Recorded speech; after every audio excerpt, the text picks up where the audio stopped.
Hello, welcome to Blender Beginners course. So in this course we are going to use Blender 3.4.1. So now in this video we are going to see the interface of the Blender. So when you see first, you can see this is a 3D viewport here. So whatever the modeling animations you are going to do, most of the time we will work on this 3D viewport.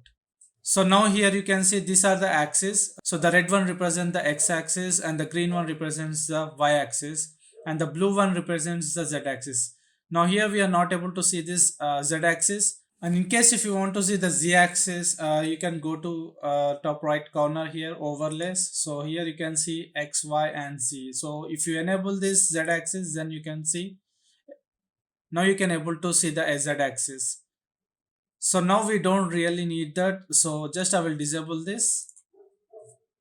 So here in the left side, you can see there are some tools in which we can able to manipulate the position, size, scale of the objects. And right side, you can able to see the axis. So here you can see if you click on this, you can switch to x-axis, z-axis and y-axis.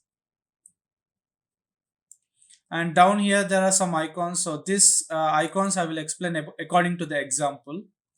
So here in Blender, you can see there are some layouts. So if you go to the top, you can see there are some different types of layouts here. So for example, if you go to the UV editing, you will get the layout which is related to the UV texturing.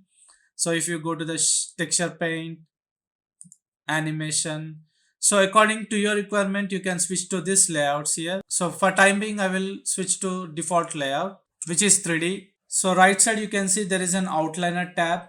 So what is outliner tab is, so whatever the objects you are going to create in this Blender, so each and every object list is going to be shown in this outliner. So for time being, we have a camera, cube and light here. So there are three objects in this outliner at present. And also if you want to rename this objects, you can double click here so that you can able to rename this. It's a base model. So in this way you can rename these objects, and also sometimes it will be hard for us to select the objects in the viewport here.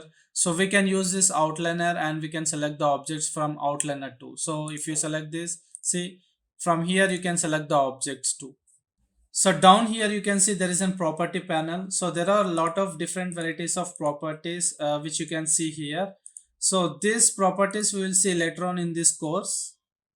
And down below here you can see there is a timeline.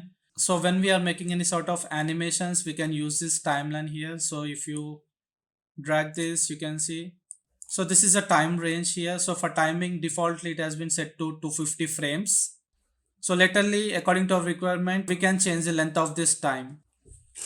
So we can resize all these windows. So you can left click and drag. So if you don't want timeline, you can put it to down.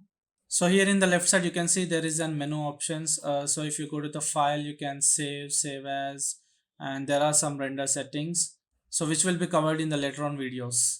So here in the right side, we will see some of these options. So here you can see there is an option like show gizmo. So if you click on this, so it will hide this gizmo. And if you click on this, again, it will be enabled. And if you want, you can specifically go to this option and you can enable and disable one particular gizmo here. And next one, there is an option like show overlays. So what the thing is, if you want to see the final output without all this overlays, you can disable this so that you can able to see only the models, not all the grid and cameras. So if you want to enable it, again you can click on here. And also here you can see there is an statistics option. So if you enable here, you can see how many vertices, edges, faces are there in this scene here. So for timing, I will switch it off. So here there are some icons. So what the thing is, these are different kind of shadings. So when coming to the first one here, you can see it is a like wireframe mode. So this wireframe mode we will use whenever we want to see the backside edges or vertices or any other objects. So with the help of this wireframe mode, we can able to select the objects which is behind different object. So the next one is like solid mode, so which was default. So solid mode, you can able to see the total model completely. And the next one is like material preview mode. So whenever you click on this, whenever we apply any kind of materials to this object, so that material will be visible on this model here. So defaultly it will be in the shaded mode. Even though if you apply the materials, we'll not able to see that materials. So unless until if you want to see the materials, you can go to this option like material preview mode. And the next one is render preview mode. So if you click on this, so it will show all the lights which is affected on the models with the shadows. So for timing, I will go to the default solid mode. And also one thing, suppose if you want to see the details or properties of this model here, you can select this model and you can press N, N for name.